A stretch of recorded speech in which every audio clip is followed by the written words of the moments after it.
Welcome to Relation Tales. Please like this video and subscribe Relation Tales. We're grateful for each and every one of you. Let us know where in the world you're tuning in from. We'd love to hear from you in the comments. Let's begin. Jason Carter wasn't born ruthless. Life had made him that way. A decade ago, Jason was just a struggling contractor in Lark Ridge, Colorado, a blue-collar town where loyalty meant everything.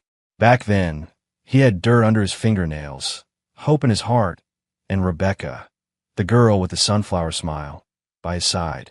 She worked late shifts at the corner diner, and he would walk her home every night, promising her the world. They built their life from nothing. He hammered nails and poured concrete while she cheered him on, swearing she didn't mind the long hours and cheap meals. He believed her. Foolishly. Fast forward 10 years. Jason had become one of the most powerful men in the region. Through sweat, grit, and 100 sleepless nights, he'd transformed Carter Development Group from a dusty idea into a real estate juggernaut. He owned nearly half of downtown Lark Ridge, from the glittering Sky Bar Lounge to the historic Carter Plaza Hotel. But all that power came with a price and a chilling lesson. People smile to your face while drawing knives for your back. The truth came in the form of a text message. It wasn't a dramatic confrontation or a sob confession. No. Rebecca had simply left her phone unlocked while showering. Jason wasn't snooping. He just needed to check the time. One notification changed his life. "I swear, babe, he's so blind. We'll take everything in the divorce." From Lucas Benton. Lucas, Jason's best friend, his oldest partner, the man he had trusted to manage his investments, the man who had stood beside him on his wedding day. Jason felt his chest go hollow, and that was just the beginning. Rebecca and Lucas weren't just lovers. They were conspirators. They had been siphoning money, manipulating contracts, even discussing how to trap Jason legally into giving up control of his empire. For months. But Jason Carter didn't yell. He didn't explode. He simply started planning. He kept smiling. He kissed Rebecca's cheek, played clueless. And over the next 5 months, he quietly rewired everything. The legal holdings, the financial networks, the power dynamics in Lark Ridge, until his enemies were surrounded and didn't even know it. And then came the night at the Veranda, the most expensive restaurant in town, their 10th anniversary. Rebecca walked in wearing a sapphire blue dress Jason had bought last year. She thought she looked like a queen. Jason only saw a ghost. Lucas was already there, seated casually at the bar. Jason had arranged it. He knew Rebecca would accidentally invite Lucas to bump into them. And she did. "Jason," she said with sugary fake innocence. "Isn't that Lucas over there? What a coincidence." Jason smiled politely. "Let's invite him over." Lucas approached with that same smug charm. The one Jason once thought was confidence. Now he knew it was rot. The dinner was a charade. Rebecca kept touching Lucas's knee under the table. She laughed a little too loud. Lucas tried to downplay it, but his eyes betrayed him. He thought he'd won. When the check came, Rebecca leaned back with a cruel grin. "Can you even afford this place anymore, Jason? Maybe I should get Lucas to cover the bill." She was loud enough for nearby tables to hear. A few diners turned. Jason calmly pulled out his wallet, placed a black card and a slip of paper on the tray. The waitress, Maria, read the paper and went pale. A minute later, the manager, Jonathan Fields, a man who owed Jason his career, rushed over, eyes wide. "Mr. Carter, I'm so sorry. Your meal is complimentary. And thank you again for everything you've done for the Veranda." Rebecca frowned. She grabbed the slip. Her hands trembled as she read. "Jason Carter, founder and CEO, Carter Development Group, majority owner of the Veranda, Benton and Pierce Law Group, and Sapphire Lane Boutique." Jason leaned in, his voice calm. "Let's talk at home." She couldn't speak. Lucas looked like he'd swallowed a stone. The real game had just begun. The silence in the Carter house was suffocating. Jason didn't speak as he unlocked the front door of their sleek suburban home, the one he had paid for, every square inch, while Rebecca trailed behind like a shadow, and Lucas parked in the driveway, his nerves practically visible through the windshield. They sat in the living room like strangers. No, like enemies pretending to be strangers. Jason leaned back in his armchair, slow and measured, the way a lion might before lunging. Rebecca's voice cracked first. "How long have you known?" Jason didn't blink. "About the affair?" 5 months. About the theft. 3. About the plans to ruin me in court. Long enough. Lucas tried to mask his panic with bravado. Look, man, we're adults. Let's not get. Don't. Jason said sharply. His voice wasn't raised, but cut like a blade. You're not an adult. You're a parasite. Rebecca's face twisted. You were never around. You worked nonstop. I was lonely. Jason looked at her for a long, quiet moment. You told me you believed in my dreams. That all this was our future. She didn't answer. Not really. Because there was no answer that wouldn't reveal the truth. She never thought he'd actually succeed. And once he did, she thought she deserved more of the reward than the man who'd built it. Jason stood, walked to his desk drawer, and dropped 2 folders on the table. Rebecca reached for hers, her hands trembling, and opened it. This is your boutique, Jason said. The one you love to tell people you built from nothing? It's been losing money for over a year. I kept it open. Not for profit. For you. Lucas opened his eyes, scanning frantically. Jason continued. And yours? Well, that's a full financial breakdown of every illegal charge you filed under Ben & Pierce.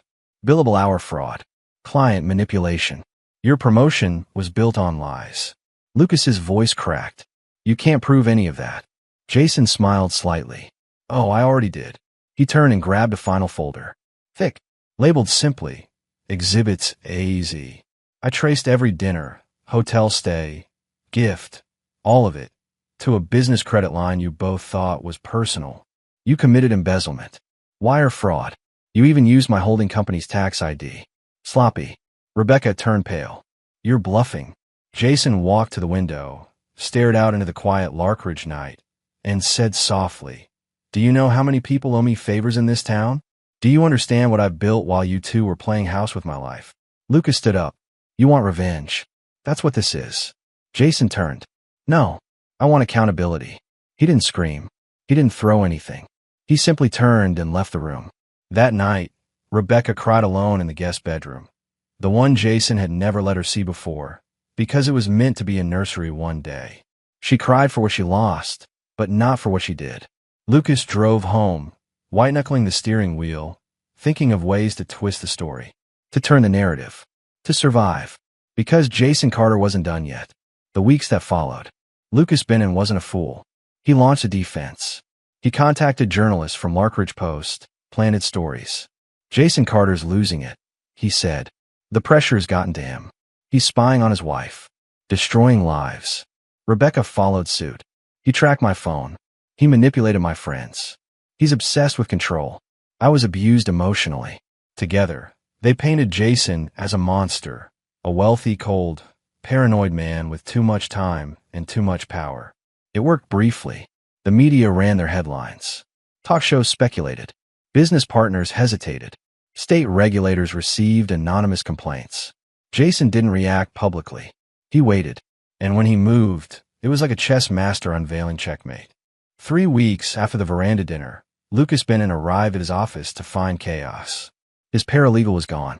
His name had been scrubbed from the law firm's online directory. His access badge no longer worked. He called the managing partner, Richard Levine, who answered with a tight voice. Lucas, I don't know what storm you dragged us into, but 3 of our biggest clients are threatening to walk. And they've got invoices, fraudulent invoices, with your name on them. Click. He was done, and he knew exactly who had orchestrated it. Meanwhile, Rebecca's world began to crumble more subtly, but just as devastatingly.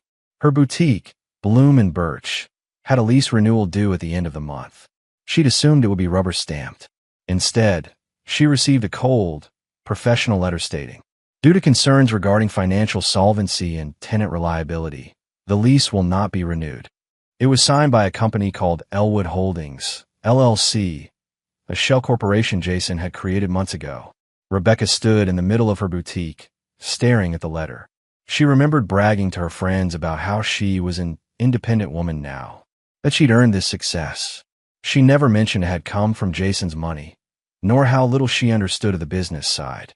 Customers dwindled. Vendors stopped responding. The press, which had once eagerly printed her version of victimhood, suddenly stopped returning calls. She didn't realize until later that the Larkridge Gazette, the Morning Chronicle, even Channel 5 News, all leased their offices from Carter Development Group. Jason hadn't needed to make a single threat, just a few quiet reminders to people who owed him favors. Meanwhile, Jason was not idle. In public, he was calm, gracious, business as usual. But in private, he worked with meticulous precision. Through a team of investigators and forensic accountants, he traced every transaction tied to the boutique's corporate credit card. Flowers, hotel rooms, wine tastings, an overnight getaway to Aspen, all charged under a boutique tax ID. Illegal. Indisputable. Jason didn't go to the press. He went to the district attorney. And then came Tuesday morning. Rebecca was brushing her hair in the small rental apartment she'd moved into after their separation. A place with peeling paint and flickering lights, so far from the life she had once lived. She had just reached for her phone when there was a loud knock. Rebecca Carter, a voice barked. She opened the door. Two officers stood with stern faces. "You're under arrest for corporate fraud and embezzlement." Handcuffed in front of her neighbors. Hair still wet. Across town, Lucas Bennon was walking into a coffee shop for an interview at a smaller firm when an unmarked car pulled up behind him. He didn't even resist. Just sat down on the sidewalk and buried his face in his hands. Jason watched it unfold on the news, sipping black coffee. There was no smile on his face. No glee. Just calm.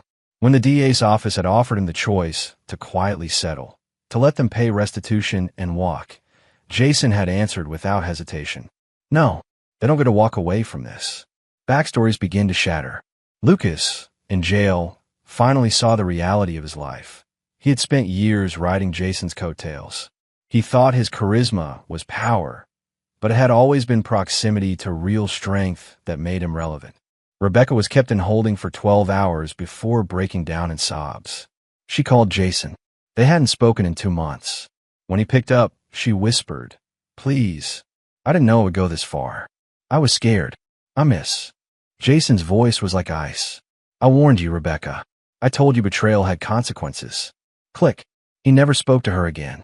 Meanwhile, Jason Carter's empire grew. He quietly acquired 2 more real estate firms, bought out a local tech startup, donated $500,000 to Larkridge General's new pediatric wing, and did it anonymously. He didn't need credit. He had peace. But revenge? That had only just completed its final stage. Jason's days had returned to a quiet rhythm. Mornings began before dawn with strong coffee and a walk through Carter Plaza before the streets woke. He no longer needed to oversee operations directly, but he still liked to feel the pulse of the city he had built with his own hands. Not a sidewalk had been laid without his vision behind it. Not a brick, not a blade of grass. His phone buzzed as he stepped into his office, the corner suite of a building that didn't bear his name, because power didn't need branding when it was absolute. A message from his lawyer. Jury selection begins today. Charges are holding. DA feels confident. Jason stared at the screen for a long moment before slipping the phone into his pocket. He wasn't attending. He didn't need to. At the county courthouse, Lucas sat at the defense table, thinner now, his suit hanging awkwardly on his frame. The swagger was gone. Rebecca sat 2 rows behind him. No makeup, eyes hollow, hands clasped tightly in her lap. They weren't sitting together. The moment things got real, when the charges were read aloud, when their lawyers told them there was no magical loophole to escape through, the cracks between them widened. Lucas blamed Rebecca for using the boutique account. Rebecca blamed Lucas for encouraging the theft. Their lawyers urged cooperation, but pride and fear made traitors of them both. Jason watched it unfold, not through news headlines or gossip, but through transcripts his attorney sent him. He didn't need to hear the lies firsthand. He could read them just fine. On the 3rd day of trial, a witness took the stand, a young intern from the law firm, who described how Lucas routinely altered billable hours and submitted duplicate charges. She kept notes, screenshots, emails. Lucas's face drained of color. Then came the accountant from Rebecca's boutique, a part-time bookkeeper who testified that she raised concerns about the boutique's corporate card being used for non-business-related expenses more than once. She was ignored. The judge was stern, unbending. The jury, silent and impassive.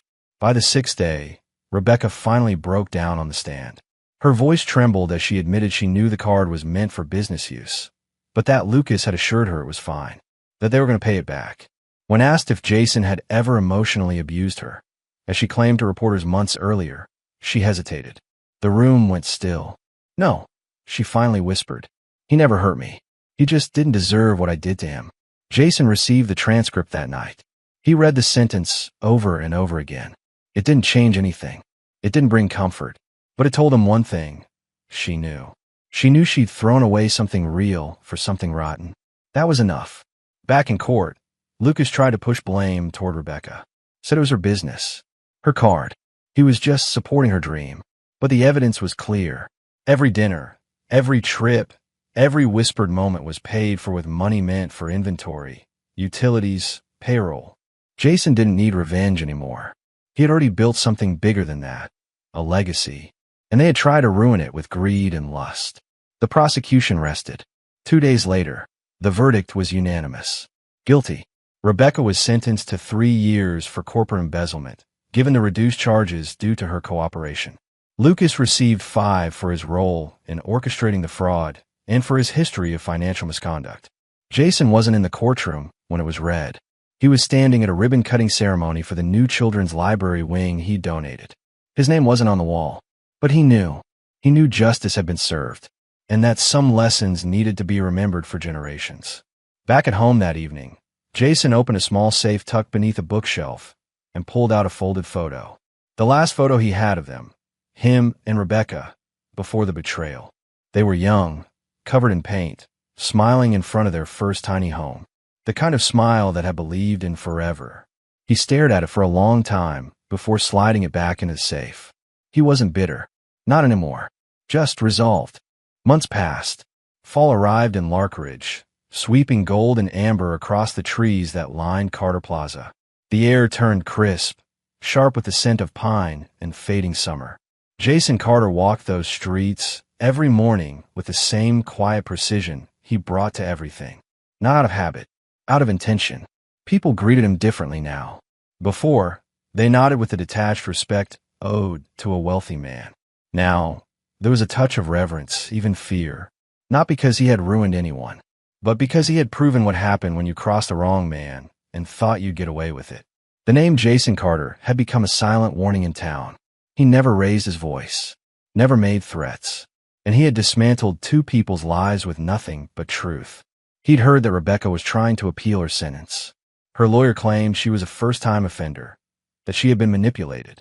But her voice on the stand, the honesty in her breakdown, had sealed her fate more than any spreadsheet ever could. Lucas had been denied bail after the verdict. A judge deemed him a flight risk. He would serve every day of his 5-year sentence in a state prison an hour outside town. Jason never visited either of them. Not once. But he did check the court records occasionally. Not out of obsession, but closure. Like rereading a chapter to remind yourself how far the story has come. His empire, meanwhile, flourished. With Lucas gone and the firm dissolved, Jason opened a legal branch under Carter Development. He hired young, honest attorneys, paid them fairly, gave them weekends off. He remembered what it was like to start at the bottom. The boutique space, once Rebecca's pride, was now Chapter and Brew, a cozy cafe bookstore run by a woman named Danny, a single mom with a background in nonprofit work. She had a soft voice and a sharp mind. Jason visited once a week, always ordering the same thing. Black coffee, corner table, newspaper. They talk about books, music, sometimes about nothing at all. He never told her who owned the building. He just liked watching something beautiful grow from the ashes of betrayal. One night, as snow began to fall, Jason stood on his back porch, the lights of Larkridge blinking in the distance. A glass of bourbon in his hand. Silence around him. He wasn't lonely. Not really. He had friends. Staff who respected him. A dog named Baxter who followed him everywhere. And, for the first time in years, he had peace. What Rebecca and Lucas had done, it had left scars, yes, but not ones that weakened him. They had only sharpened his vision, clarified his sense of justice, of what mattered. Trust, loyalty, integrity, things that couldn't be bought, only earned. He had been betrayed by the people closest to him, and yet, he had not let it turn him cruel. He had simply held up a mirror and let them destroy themselves with their own reflections. Larkridge remembered. People still whispered about the night at the veranda, the court case, the headlines. But Jason didn't live in the past. He lived in the legacy he was building. And some nights, as wind howled across the mountain ridges, he'd sit on his porch with Baxter at his feet and whisper the words he never said to anyone. You thought I'd never find out, but I did. And I made sure you'd regret it forever. He never looked back after that. Because Jason Carter remembered everything. But he never let it stop him from moving forward.